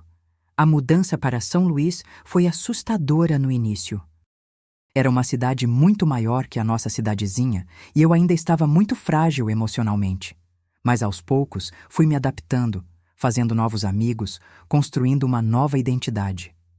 Durante o curso, conheci outras mulheres que tinham passado por traumas diferentes, mas igualmente marcantes. Algumas tinham sido vítimas de violência doméstica, outras tinham perdido filhos, outras tinham enfrentado doenças graves. Perceber que eu não estava sozinha no sofrimento me ajudou muito no processo de cura. Foi nessa época que conheci Antônio, um homem bom e paciente que trabalhava como técnico no hospital onde eu fazia estágio. Ele sabia da minha história. Na época, o caso tinha tido muita repercussão na imprensa, mas nunca me julgou ou me tratou como vítima. Você é a mulher mais forte que eu conheço, ele me disse quando começamos a namorar. Qualquer pessoa que passou pelo que você passou e ainda consegue sorrir, ainda consegue cuidar dos outros, é especial. Nos casamos em 1983, 5 anos depois de tudo o que aconteceu. Foi uma cerimônia simples, na igreja da nossa cidadezinha, com a presença das 2 famílias. Meus pais ficaram muito emocionados vendo que eu tinha conseguido reconstruir minha vida. Tivemos 3 filhos, Maria, José e Ana. Quando eles cresceram e começaram a fazer perguntas sobre a história da família, decidi contar a verdade de forma apropriada para a idade deles. Não queria que descobrissem por outras pessoas ou que pensassem que havia segredos vergonhosos na nossa família. Mamãe passou por coisas muito difíceis quando era jovem, eu explicava. Mas essas coisas ruins me ensinaram a valorizar ainda mais a família, a segurança e a importância de sempre fazermos o que é certo. Durante todos esses anos, mantive contato com algumas das outras pessoas que foram afetadas pelo caso. O investigador que conduziu a investigação se tornou um amigo da família e, às vezes, nos visitava para saber como estávamos. Seu Geraldo, que foi o herói que me salvou naquela noite, também se tornou uma pessoa muito especial na nossa vida. Meus filhos o chamavam de Vô Geraldo, e ele sempre contava histórias para eles sobre como a coragem às vezes aparece nos momentos mais inesperados. Algumas das outras sobreviventes da rede também conseguiram reconstruir suas vidas, e vez em quando nos encontrávamos para conversar. Era reconfortante ver que era possível superar traumas tão profundos e encontrar felicidade novamente. Com o passar dos anos, comecei a entender melhor o impacto que aquela experiência teve não só na minha vida, mas na vida de toda a comunidade. A descoberta da rede de tráfico humano comandada pela família Moreira abalou profundamente a confiança das pessoas nas instituições e nas figuras respeitadas da sociedade. Durante muito tempo, as pessoas ficaram desconfiadas umas das outras. Vizinhos que antes deixavam as portas abertas começaram a trancar tudo com ferrolho. Pais que antes deixavam os filhos brincarem livremente nas ruas começaram a vigiá-los constantemente. A inocência da nossa cidadezinha tinha sido perdida para sempre. Mas com o tempo, a comunidade também se fortaleceu de outras formas. As pessoas se tornaram mais atentas aos sinais de perigo, mais dispostas a denunciar situações suspeitas, mais solidárias com as vítimas de violência. A tragédia ensinou lições importantes sobre a importância de não ignorar os sinais de alerta e sobre a coragem de fazer a coisa certa, mesmo quando é perigoso. Eu mesma passei por um longo processo de autoconhecimento. Durante anos me culpei por não ter agido mais cedo, por ter sido cúmplice durante aqueles meses terríveis. Mas com a ajuda de terapia e muita conversa com pessoas queridas, aprendi a perdoar a menina de 20 anos que fez o melhor que podia com os recursos e conhecimentos que tinha na época. Também aprendi a valorizar coisas que antes eu considerava banais. O prazer de dormir em segurança, de acordar sem medo, de saber que minha família está protegida. A importância de poder confiar nas pessoas próximas, de ter relacionamentos baseados em honestidade e respeito mútuo. Trabalhei como enfermeira por mais de 30 anos e sempre tive uma sensibilidade especial para identificar pacientes que eram vítimas de violência. Consegui ajudar muitas mulheres a sair de relacionamentos abusivos, a denunciar agressores, a reconstruir suas vidas. Era minha forma de transformar o sofrimento do passado em algo útil para outras pessoas. Uma das coisas que mais me marcou ao longo dos anos foi perceber como o trauma pode se manifestar de formas diferentes e inesperadas. Às vezes, anos depois de estar curada, algo pequeno, um cheiro, um som, uma situação específica, podia me transportar de volta àqueles dias terríveis na casa dos Moreira. Aprendi que a cura não é linear, que não existe um ponto final onde você pode dizer, agora está tudo resolvido. É um processo contínuo de aprender a conviver com as memórias, de encontrar formas saudáveis de processá-las, de construir uma vida plena apesar delas. Meus filhos cresceram sabendo dessa história, e isso os tornou pessoas mais empáticas e conscienciosas. Eles entenderam desde cedo que o mundo pode ser perigoso, mas também que é possível ser forte diante das dificuldades, que é importante confiar nas pessoas certas, mas também manter os olhos abertos para os sinais de perigo. Quando minha filha Maria fez 18 anos, ela me disse algo que nunca vou esquecer. Mãe, eu sei que você passou por coisas horríveis, mas eu também sei que essas coisas fizeram você ser a mãe mais forte e protetora do mundo. Nunca senti medo, porque sabia que você faria qualquer coisa para nos proteger. Foi um dos momentos em que percebi que toda aquela dor não tinha sido em vão. que havia servido para me transformar numa pessoa mais forte, mais sábia, mais capaz de proteger e cuidar das pessoas que amo. Em 2010, mais de 30 anos depois dos eventos na casa dos Moreira, recebi uma ligação inesperada. Era de uma jornalista que estava escrevendo um livro sobre casos de tráfico humano no Brasil e queria entrevistar pessoas que tinham sido afetadas por essas situações. No início, recusei.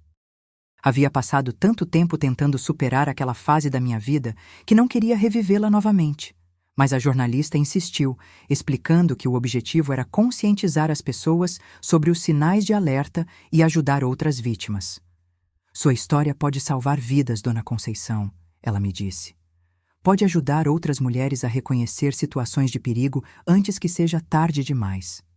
Depois de conversar com meu marido e meus filhos, decidi aceitar. Foi uma das decisões mais difíceis que já tomei, mas também uma das mais importantes. Durante a entrevista, que durou várias horas, tive que relembrar cada detalhe daqueles meses terríveis. Chorei muito, mas também senti uma espécie de alívio ao falar abertamente sobre tudo o que havia acontecido. Era como se estivesse tirando um peso que carregava há décadas. A jornalista me contou que o caso da nossa cidade tinha se tornado um marco na legislação brasileira sobre tráfico humano. As leis foram endurecidas, os protocolos de investigação foram aprimorados e programas de proteção a vítimas foram criados.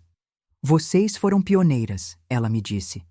O que aconteceu na sua cidade ajudou a mudar a forma como o Brasil lida com esses crimes. Saber disso me deu uma sensação de propósito que eu não esperava. Durante todos aqueles anos, eu havia pensado em mim como uma vítima que teve sorte de sobreviver. Descobrir que minha experiência tinha contribuído para mudanças importantes na sociedade me fez ver tudo sob uma perspectiva diferente. O livro foi publicado 2 anos depois e teve bastante repercussão. Recebi cartas de mulheres de todo o país que tinham passado por situações similares, agradecendo por eu ter tido a coragem de contar minha história. Uma carta em particular me marcou profundamente. Era de uma jovem de 18 anos do interior do Ceará que dizia ter reconhecido sinais de perigo no trabalho depois de ler sobre minha experiência. Dona Conceição, eu estava trabalhando numa casa onde coisas estranhas aconteciam, ela escreveu. Depois de ler sua história, percebi que estava numa situação perigosa e consegui sair antes que algo pior acontecesse. Obrigada por ter tido coragem de contar a verdade. Foi nesse momento que entendi completamente o valor de compartilhar experiências dolorosas. Minha história, por mais traumática que fosse, tinha o poder de proteger outras pessoas. Hoje, aos 67 anos, quando olho para trás e reflito sobre tudo o que vivi, sinto uma mistura complexa de emoções. Tristeza pelas vidas que foram perdidas, pelas oportunidades que foram roubadas, pela inocência que foi destruída. Mas também gratidão por ter sobrevivido, por ter conseguido construir uma família linda, por ter tido a chance de ajudar outras pessoas.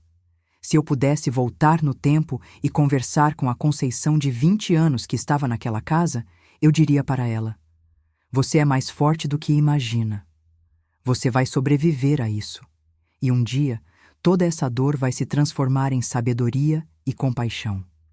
Aprendi que coragem não é a ausência do medo, mas a decisão de fazer o que é certo apesar do medo. Naquela noite em que desci ao porão com uma faca na mão, eu estava apavorada, mas sabia que não podia mais viver com o peso da omissão. Aprendi também que a justiça às vezes demora, mas eventualmente chega. Seu Juvenal morreu na prisão em 2005, depois de 17 anos cumprindo sua pena. Dona Eunice ainda está viva, mas também ainda está presa. Às vezes me perguntam se sinto pena deles, se consegui perdoá-los. A resposta é complicada.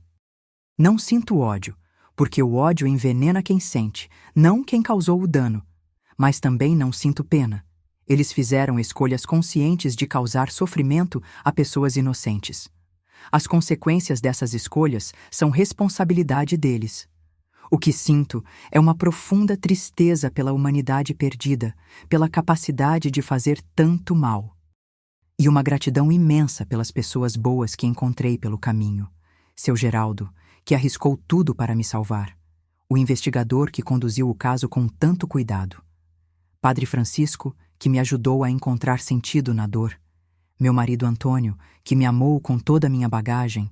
Meus filhos, que me deram razão para continuar lutando. Uma das coisas mais importantes que aprendi é que trauma não define uma pessoa. Por muito tempo, me via como a mulher que sobreviveu àquilo. Mas com o tempo, percebi que sou muito mais que isso. Sou mãe, esposa, enfermeira, amiga, vizinha. Sou uma pessoa completa que passou por algo terrível, não uma pessoa quebrada que nunca se consertou. Isso não significa que esqueci ou que minimizo o que aconteceu. Significa que aprendi a integrar aquela experiência na totalidade da minha vida sem deixar que ela definisse tudo o que sou. Para outras mulheres que possam estar passando por situações similares, quero dizer: confiem nos seus instintos. Se alguma coisa parece errada, provavelmente está errada. Não tenham medo de pedir ajuda, de fazer perguntas, de sair de situações que não parecem seguras. E para as pessoas em geral, quero dizer: prestem atenção nos sinais. Aquela vizinha que sumiu de repente, aquela conhecida que mudou de comportamento, aquele movimento estranho na casa ao lado. Não ignorem os sinais porque é mais confortável não se envolver. Seu Geraldo salvou minha vida porque decidiu não ignorar o que estava vendo. Se ele tivesse pensado, não é problema meu, ou melhor não me meter, eu provavelmente teria morrido naquela madrugada. Nos últimos anos, tenho me dedicado a atividades de conscientização sobre tráfico humano e violência contra a mulher. Participo de palestras em escolas, grupos de mulheres, associações comunitárias. É minha forma de garantir que minha experiência continue servindo para proteger outras pessoas. Uma das coisas que sempre enfatizo nessas palestras é que traficantes e abusadores não têm cara de monstro. Seu Juvenal era respeitado na comunidade, considerado um homem de família exemplar. Isso é proposital. Pessoas mal intencionadas sabem usar máscaras sociais para esconder suas verdadeiras intenções. Ensino as mulheres jovens a observar comportamentos, não apenas aparências. Alguém que isola você da família e amigos, que controla onde você pode ir e com quem pode falar, que usa ameaças sutis para manter você obediente, essas são bandeiras vermelhas importantes. Também falo sobre a importância de redes de apoio. Se eu tivesse contado para alguém de confiança sobre as coisas estranhas que estava vendo na casa dos Moreira, talvez a situação tivesse sido resolvida mais cedo. O silêncio é o maior aliado dos criminosos. Meus netos, filhos da Maria e do José, cresceram ouvindo versões adaptadas dessa história. Eles sabem que a vovó passou por dificuldades quando era jovem e que isso a tornou uma pessoa mais forte e mais sábia. Quando ficarem mais velhos, conhecerão todos os detalhes. É importante para mim que as próximas gerações da família entendam que é possível superar até os traumas mais graves, que sempre existe esperança, que sempre existe uma forma de reconstruir a vida. Uma das memórias mais especiais que tenho é do dia em que minha neta mais velha, a Conceição, que recebeu meu nome, me disse que queria estudar psicologia para ajudar pessoas que passaram por traumas. Vó, você me inspirou, ela disse. Quero ajudar outras pessoas a se curarem como você se curou. Ver que minha experiência estava inspirando a próxima geração a fazer o bem no mundo foi um dos momentos mais emocionantes da minha vida. Enquanto conto essa história para vocês hoje, sinto uma paz que levei décadas para conquistar. Não é a paz de quem esqueceu o passado, mas a paz de quem aprendeu a viver com ele de forma saudável. Se vocês me perguntarem qual foi a lição mais importante que aprendi com tudo isso, eu diria que foi a importância de nunca desistir de fazer o que é certo. Mesmo quando parece impossível, mesmo quando parece perigoso demais, sempre existe uma forma de lutar pelo bem. Às vezes a luta é pequena e silenciosa, como quando eu comecei a anotar as evidências no meu caderninho. Às vezes é dramática e arriscada, como quando decidi descer ao porão para tentar libertar as vítimas. Mas sempre, Sempre existe alguma coisa que podemos fazer. Outra lição importante foi sobre o valor da comunidade. Nenhum de nós é forte o suficiente para enfrentar sozinho as maldades do mundo. Precisamos uns dos outros, precisamos estar atentos uns aos outros, precisamos ter coragem de agir quando vemos alguém em perigo. E, finalmente, aprendi que o sofrimento, por mais terrível que seja, pode ser transformado em algo útil. Minha dor se tornou sabedoria. Meu medo se tornou coragem. Minha experiência se tornou proteção para outras pessoas. Não estou dizendo que valeu a pena passar por tudo aquilo. Nunca direi isso. Nenhuma pessoa deveria passar por traumas como esses. Mas estou dizendo que é possível encontrar sentido na dor. É possível crescer através do sofrimento. É possível usar as piores experiências da vida para fazer o bem. Hoje, quando vejo uma mulher jovem começando a vida profissional, meu coração se enche de preocupação maternal. Quero abraçá-la e dizer: tome cuidado, minha filha. O mundo tem pessoas boas, mas também tem pessoas muito perigosas. Confie nos seus instintos. Não tenha medo de fazer perguntas. Nunca se isole completamente. Se essa história salvar uma única vida, se fizer uma única pessoa prestar mais atenção aos sinais de perigo, se der coragem para uma única vítima denunciar seus agressores, então toda a dor de recontá-la terá valido a pena. Meus queridos, essa é minha história. Uma história de terror, mas também de sobrevivência. Uma história de maldade humana, mas também de bondade e coragem. Uma história que ainda dói contar, mas que precisa ser contada. Muito obrigada por terem me escutado até aqui. Vocês que estão me acompanhando até o final, me deixem saber nos comentários se essa história tocou vocês de alguma forma.